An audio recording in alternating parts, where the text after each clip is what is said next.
kwenye kipindi cha The Big Show Live. Hiki ni kipindi kwanza ambacho yani ni kipindi kikubwa cha Skywood Television ambacho tunakutana na baadhi ya wasanii mbalimbali au watu maarufu au mtu yote ambaye ana story nzuri ambayo unaweza ukaisikiliza. Kwa hiyo ndo tupo mwanzo mwa kipindi cha The Big Show Live, na mimi host wako ni Ben Kiko. Niko leo na BFF pamoja na mtu na BFF wake. Sasa kama mnavyoona pale kuna mtu na BFF wake. Sasa tunataka nijue mtu ni nani na BFF wako ni nani. Niambie nyie hapo mpo. BFF wako ni nani na mtu ni nani hapo?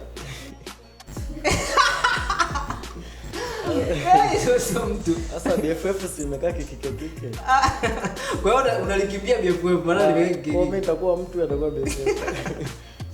I say hii very interesting. Kwa hiyo kuna wewe ni mtu, wewe ndio BFF. Kwa hiyo wewe sio mtu. Hiyo ni noma sana. Mimi nataka kujua kitu kimoja. Mlifikaje hapo kwanza? Kwa sababu watu wanaweza yaani hebu tuambieni kwanza mlikuaje mpaka mkawa mtu na BFF wake? Okay, kwa ufupi ilikuwa ilikuwa ni chuo. Kwa chuo mimi kwa mwaka wa pili. Chuo gani mlikuwa? Kwa chuo cha CB. CB main campus. Mimi nilikuwa mwaka wa pili naelekea mwaka wa tatu. Wakawa wanakuja wale weka first year. First year, kwa wanakuja first year. Kwa kwenye ile process za usajili zile za chuoni kama umesoma chuo utakuwa unajua ndio pale tulipo kutania. Kwa hiyo wewe ulikuwa kwenye process za usajili, ulikuwa unasajili wapi? Nilikuwa kiongozi pale chuoni. Ulikuwa kiongozi gani? Nilikuwa kiongozi wa afya. Ila katika masuala ya usajili nilikuwa nawapokea wanafunzi. Huko ndo kuwapokea wanafunzi kuelekeza 1 2 3 kuhusu chuo. Ndio tukakutana na huyo. Ukampokea BFF pale. Na kwa kupokea hapo ilitokea vimbwanga kibao. Ndio mpaka ikawa urafiki huo. Kwa sababu vimbwanga nataka tuvijue vilitokea vitu gani. Huyu dada huyo alikuwa na kiburi. Yaani ana kiburi toka amefika. Amefika chuo pale. Unakuta ile ni mgeni ila ni mjuaji. Okay. Kwa hiyo unafika pale unamwelekeza dada, inabidi uende hapo kupitia pena kwamba mimi nimeelekezwa na mzazi wangu nifanye hivi na hivi na hivi. Kwa tukaa ile kwenye pukushani baada ya usajili kuisha sasa tukakutana tena ndio urafiki ukaanzia hapo. Kwa hiyo dada alikuwa na kiburi sana kipindi hicho.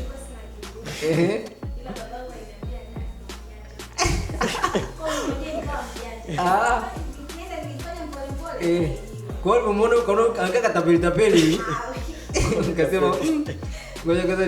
Kwa hiyo hebu niambie siku ya kwanza ilikuwaje? Wakati mmekutana siku ya kwanza sasa umekuja na tanka? Alikuja na ndoo. Hiyo ndoo nahisi ilijaa maharage kwa sababu ametokea Mbeya.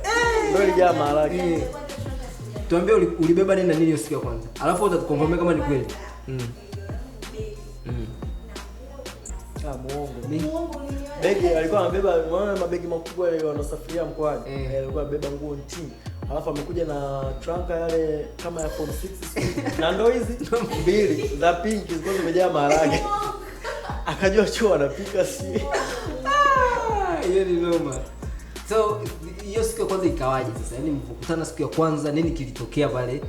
Na nataka nijue wewe ujeuri unasema alikuwa nao, labda ulimwambia nini? Wewe ulipewa maelekezo na babako kwamba usajili unatakiwa uwe hivi na hivi na mpaka kwa unamkatalia kitu anachukua anakuambia kiongozi?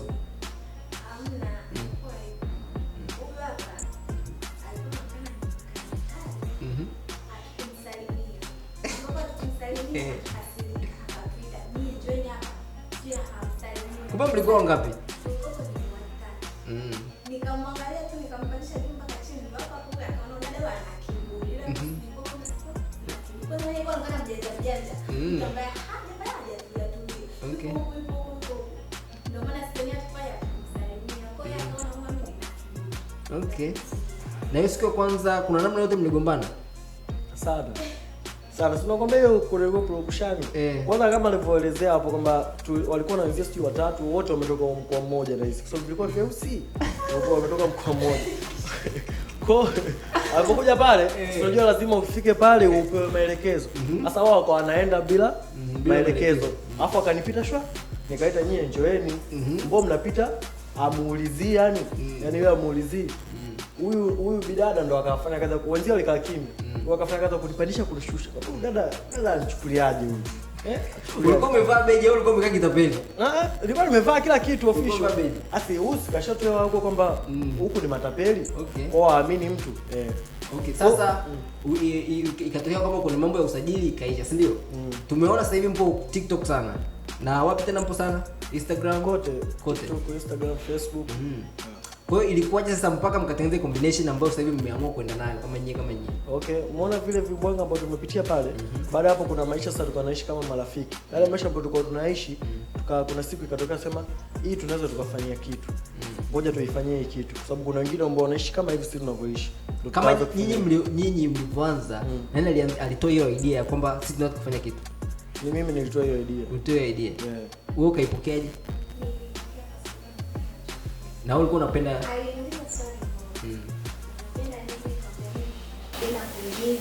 unapenda kuwa star. Kwa akasema sawa basi tuanze kitu fulani. Mwenyewe nikaona hicho kitu ambacho alikitoa ni sahihi nikakubali. Ilikuwa mwaka gani? Ilikuwa ni 2023. Ina miaka miwili nyuma. Miaka nyuma sio kwa mwaka gani, miaka miwili nyuma. Okay. Na wewe bado unaendelea kusoma? Na wewe? Mimi nimestopisha kidogo.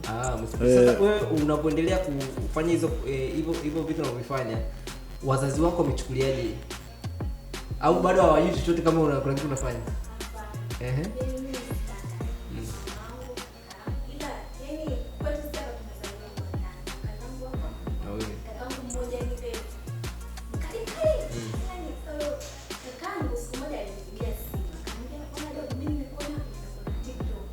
Hapo walikuwa hawajui chochote. Hapo ukijiangalia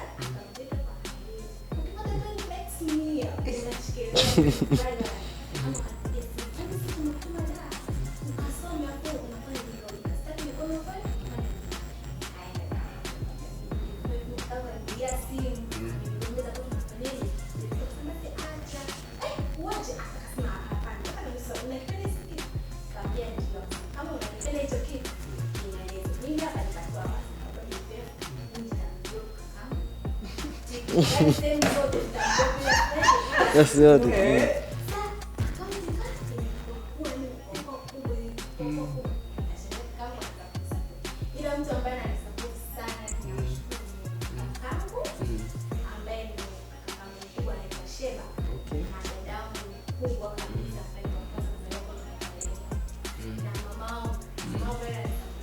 Nakusupport sana.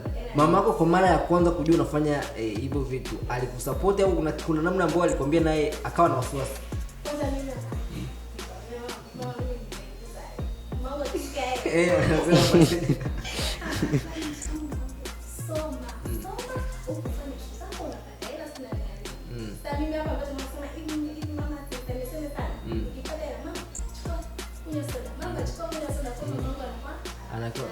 na mimi nataka nijue kama kuna kipindi kabla ya mama kuona kama kuna kitu unafanya, yaani kuona labda tuseme upande mzuri wa kufanya hivyo vitu, labda kama kabla hujaanza kumtumia hela, kuna siku ambayo alishai kuona kama unachofanya ni kibaya akwambia uachane nacho?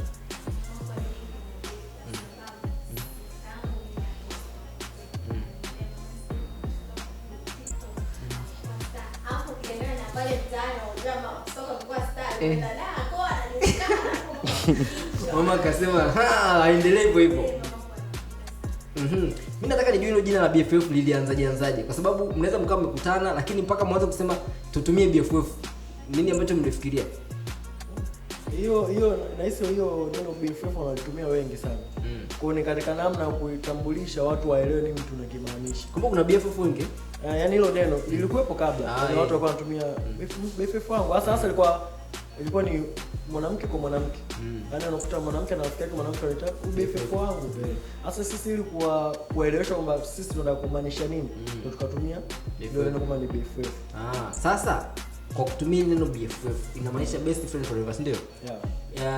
Nyinyi ni wapenzi. Wapenzi yani na mahusiano? Hapana. Are you sure? Yeah. Au mnatudanganya? Ndio kudanganya. Maana kila mtu anajua kama nyinyi ni wapenzi, lakini hapa mnataka kutudanganya kama nyinyi sio wapenzi.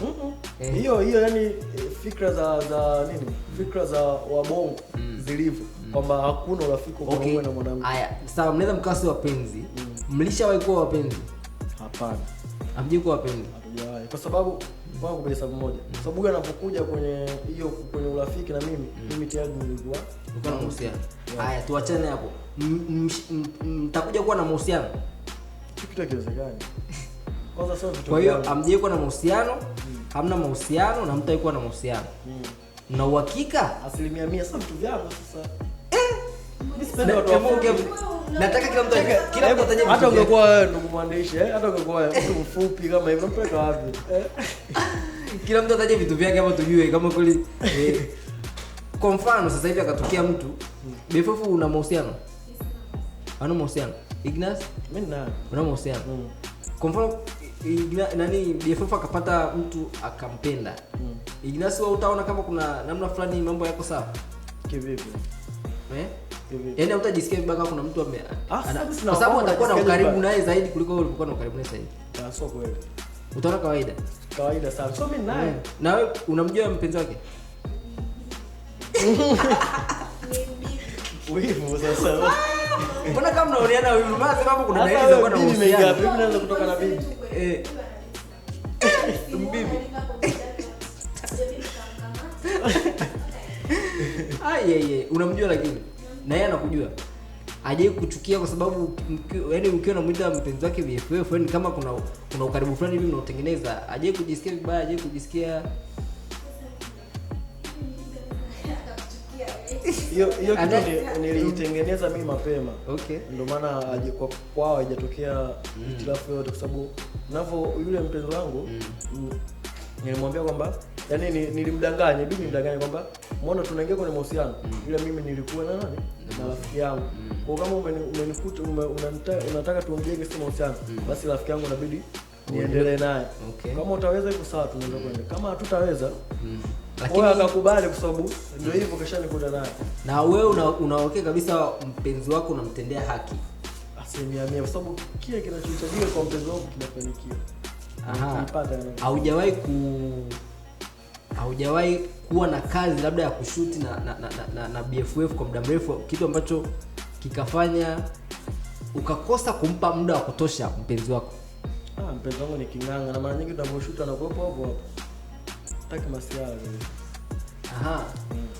Kwa mfano, kwa mfano, unajua watu wakikaa pamoja kwa muda mrefu kuna hisia zinaweza zikajitengeneza. Hiyo kitu kipo msikatae, si ndio? Ndio. Kwa mfano BFF akaanza kutengeneza hisia tatu. Masho hapa anaanza kukuonea hivi kidogo. Okay, sasa tukasema kwa mfano ikatokea BFF akaanza kuwa na feelings kwako. What will happen? Au Ignas ukawa na feelings kwa BFF? Mimi kuwa na feeling naye inawezekana labda yeye. Na ikitokea labda kuna namna. Ushaikuona kama kuna dalili zote ambaye aishe kukuonesha kama ana feelings nawe? Sijaikuona. Kwa sababu hivyo tunavyoishi labda kwenye hivyo tunavyoishi labda ndo ana feeling mimi sijui. Ya mimi na tunavyoishi siku zote naona ni hivyo hivyo. Kwa sababu sasa hivi hapo inabidi tumuulize mtu ambaye BFF. Kuna amna namna yote yani hata kwa bahati mbaya siku katokea kuna ka feeling kikaingia afu kakatoka. Haje kutoka kabisa. Na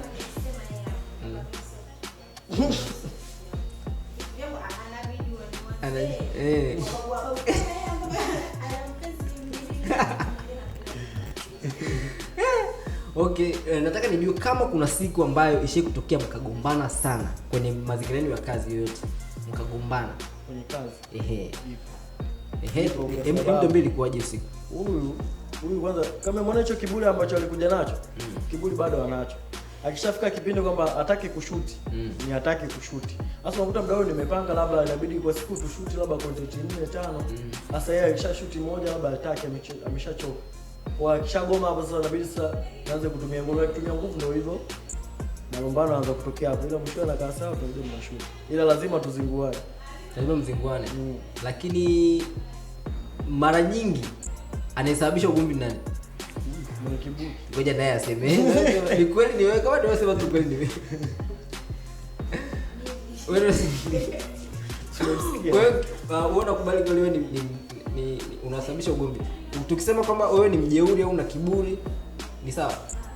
Haiko sawa.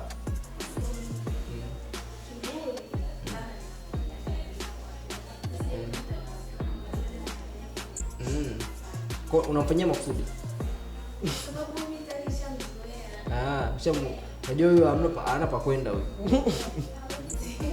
Haya, nataka BFF nataka unitajie tabia ambayo Ignacia nayo na wewe huipendi.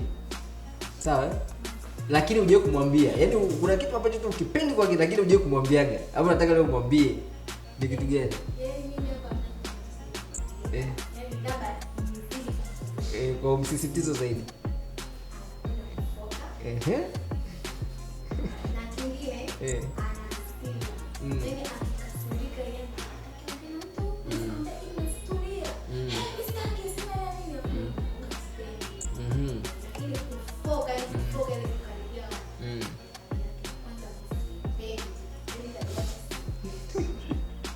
Kabla Gidasi hajataja ya kwako, hebu kwanza ajitetee hiyo hapo, alafu naenda aseme naye ya kwako. Nijitetee hiyo. Ni kweli unafoka au yaani sio kwamba katika mazingira ya kazi. Unajua mtu akishakuwa na kiburi bwana, anaona kila kitu yeye amepatia. Sasa ukishaona kila kitu amepatia, hapo hawezi yaani hamna hautakuwa na makubaliano. Kweli mimi kwenye hiyo kusema na hasira za karibu, hiyo ni kweli. Nashindwa hata kujizuia nikishakuwa na hasira. Yaani hapo siwezi tena nikaongea taratibu. Unafuata wote ni makelele tu hapo. Makelele. Yaani hapo siwezi tena kujizuia kwanza kuongea. Si tu shoot tufanye. Ushe kumpiga BFF? Hapana, siwezi. Hujai kumpiga. Na wewe kumpiga kabisa. Siwezi. Okay, na wewe sasa mtajia kwake moja ambayo haujai kumwambia au ulimwambia kile unataka kuisisitiza. Tabia ambayo uipendi hapa ni sisitiza. Sio kwamba ni sijai kumwambia, hapa ni sisitiza kiburi. Yaani hiyo kiburi na kukwambia ana kiburi. So unakuta kuna issue ya muhimu labda mnabidi mfanye yani serious. Sasa akishasema sitaki. Baada hapo anafuata vifonyo, mara kupandisha kushushe. Yaani sasa unakuta wewe hiyo kitu una haraka nacho unabidi ukifanye. Okay. Nataka nijue ni kwenye mitandao ya kijamii mmefaidika nini mpaka sasa hivi? Yaani kwa hatua ambayo mmefikia. Kwanza tupeni mafanikio yenu kwa kiujumla. Labda tuseme sasa hivi tuna account ambayo ina ukubwa huu, tunaingiza hela, tafanye kwa namna hii. Mafanikio yapo kazi yenu. Nashukuru Mungu mafanikio yapo. Ukianza kuanzia kwenye account, kuna account ya kama Facebook tunaingiza hela. Account ya Instagram hamna kusema kuingiza hela. TikTok kuna hela tunaingiza pale tu ambapo tutaingia live tunaingiza. Pia tuna mafanikio kwa sababu hivyo tunavyojulikana inatupa sisi nafasi ya kuitwa na watu baadhi. Mfano kama uliangalia Noma, kwenye Noma tupo. Okay. Kuna baadhi ya episode si tupo kwenye movie ya Noma. Kwa sababu hivi kujulikana basi tukaitwa kwa ajili tukaonekane mule kwenye ile movie. Mafanikio mengine kama matangazo, tunapewa matangazo, tunapewa umeshaanza kupewa matangazo matangazo baadhi ya makampuni na wafanyabiashara washatupa matangazo ambapo sisi tunatusaidia kidogo katika uendeshaji wa hili kushoot kwetu. Okay. Kwa hiyo mna matarajio gani? Matarajio ni makubwa. Tena sana kwa sababu ni vile kwa sasa ni tuseme kwa upande wetu changamoto ambayo ipo ambayo inatukwamisha tusikie matarajio yetu ni production. Production yetu kidogo ipo chini kwa sababu tuna matarajio kwenda kuanza movie YouTube. Ila kwa sababu ya production yetu ni ndogo tunashindwa kwa tuna matarajio kuendelea zaidi kwamba tuhamie upande wa YouTube pia tuanze kuachia kazi. Na naamini kazi zetu zitakuwa nzuri zaidi kwa sababu tunaanza kazi mbovu. Mahusiano yenu na wasanii wengine wachekeshaji au watengeneza maudhui yapoje? Kwetu sisi yako vizuri na nashukuru kuna baadhi ya wakubwa waliotangulia baadhi wako yani wana ile mdogo wao. Yaani kuna baadhi ambao ukifuata kaka kuna moja mbili tatu ambaye wanatupokea. Okay. Kuna kazi ambayo Ignace anafanya ambayo BFF afanye au BFF anafanya Ignace afanye? Yaani ile ambayo mnaita mmoja. Ndani ya sanaa nje. Kuna sanaa. Hapana. Zote mnafanya hata mkifanya matangazo lazima mfanye wawili. Lazima. Kwa hiyo imekuwa kama pair. Okay. Swali lingine tuliona kwamba content creators wametengewa bilioni 2 na serikali, si ndio? Sasa mimi nataka nijue maana sijajua imeendaje na wewe na nyinyi ni miongoni mwa content creators. Hebu tuambie. Nyinyi mmefanikiwa kupata au imekuwaje au mpo kwenye process ya kupata au nyinyi sio miongoni mwa watu ambao watakaopata? Na kama sio hivyo pia mtuambie watu ambao wanapata ni watu wenye sifa gani? Okay. Hiyo ni kwanza imetengwa kwa ajili ya content creator. Na sisi pia ni content creator. Kwa na sisi tumo kwenye hiyo process. Kwanza tunashukuru kwa hilo jambo ambalo umetuletea kwa sababu itatusaidia pia. Kama nilivyotoka kuambia kwamba kuna baadhi ya vitu tunashindwa kufanya kwa sababu ya production. Kwa kama wataweza kutupatia hiyo hela ambayo na sisi itatusaidia katika masuala ya production kuendeleza kile ambacho tunakifanya. Na tulifanya usajili na sasa hivi tupo kwenye process tukapewa fomu ya mkopo kwa tupo kwenye process ya kuijaza kwa tupo bado kwenye process. Okay. BFF kwenye amna watu ambao wamekuona kwenye mitandao kwa nakusumbua sana. Usumbufu upoje kwa sasa hivi? Usumbufu watu hawajakutaka sana huko. Kawaida kwa unasema upo single mpaka sasa hivi. Watu hawajachangamkia fursa. Hawajashambulia tunasema.